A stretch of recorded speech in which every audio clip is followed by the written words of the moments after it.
Hello दोस्तों, मेरा नाम है डॉक्टर अमित चौधरी। आज हम बात करेंगे ब्लैक फंगस म्यूकरमाइकोसिस क्या है और इसका क्या कारण है। आई एम श्योर कई सारे आप लोगों ने ब्लैक फंगस के बारे में सुना होगा।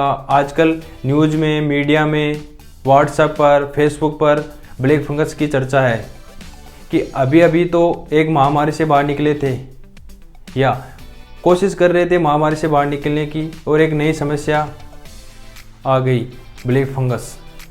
इसकी वजह से बहुत सारे लोग डरे हुए हैं और बहुत सारे लोग जो नॉर्मल हैं वो अंदर से घबराए हुए हैं कि कहीं हमें ब्लैक फंगस तो नहीं हो गया। हमें समझने की ज़रूरत है कि ब्लैक फंगस कोई नई प्रॉब्लम नहीं है। ब्लैक फंगस का पता हमें पहले से था, कई सालों से पता था।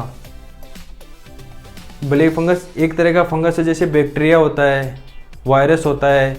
जैसे कोरोना एक वायरस है, वैसे ही ब्लैक फंगस एक फंगस है।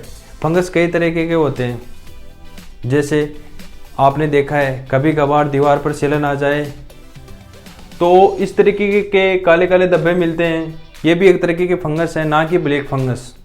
जैसे रोटी को बहुत दिनों तक बाहर खुला छोड़ दो, उस पर ऐसे ऐसे वाइट ग्रोथ स्टार्ट हो जाती है। ये भी एक तरह की फंगस है। ब्लैक फंगस का एक्चुअली कलर वाइट होता है।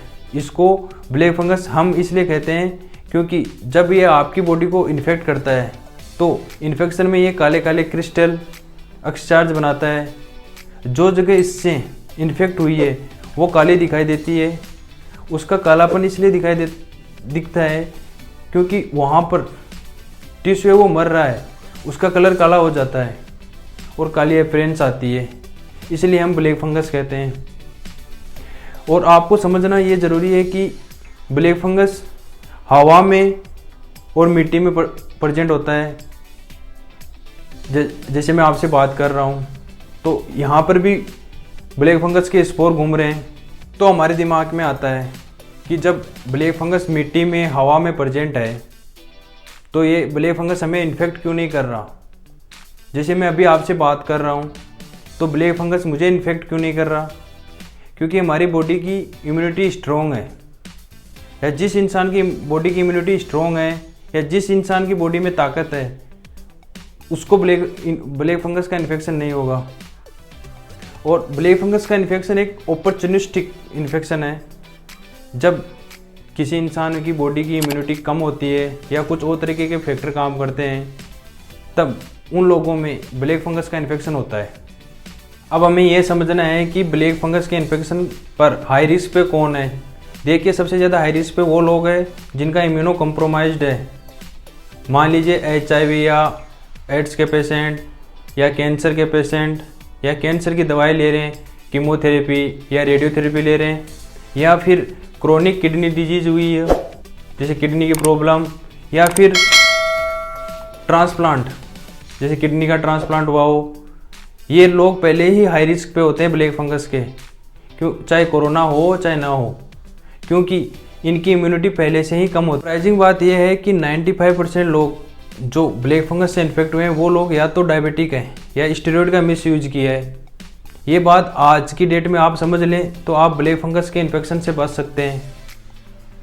और ब्लैक फंगस का सबसे ज़्यादा केस डायबिटिक लोगों में क्यों मिल रहा है।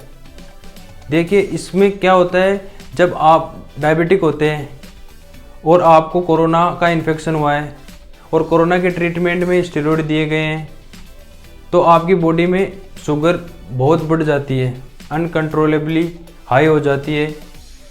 कभी कभार तो इंसुलिन से भी कंट्रोल नहीं होती और फर्टाइल ग्राउंड बन जाता है ब्लैक फंगस के लिए। अगर आप डायबिटिक पेशेंट हो तो आपको बहुत ज़्यादा ज़रूरत है ध्यान रखने की ब्लैक फंगस से।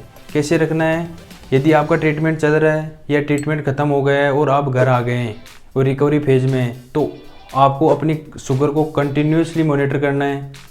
इसके अलावा कुछ और चीज़ें हैं ब्लैक फंगस के बारे में जो थ्योरेटिकली है, उनका कोई पुख्ता सबूत नहीं है। जैसे अगर आप कोरोना की ट्रीटमेंट में जिंक के सप्लीमेंट या जिंक की गोलियां खाते हो, या फिर जिनको सीवियर कोरोना इन्फेक्शन हुआ हो, उनमें वैसे ही ब्लैक फंगस के इन्फेक्शन के चांस बढ़ जाते हैं। और जिस ट्यूब से आपको ऑक्सीजन दी गई उसकी प्रॉपर सफाई नहीं की गई हो या इंडस्ट्रियल ऑक्सीजन का यूज किया गया हो। आप जानते हैं कि मेडिकल ऑक्सीजन ख़त्म हो गई थी, हमने इंडस्ट्रियल ऑक्सीजन का यूज किया है। इन सारी चीज़ों में भी स्पेकुलेशन की जा रही है।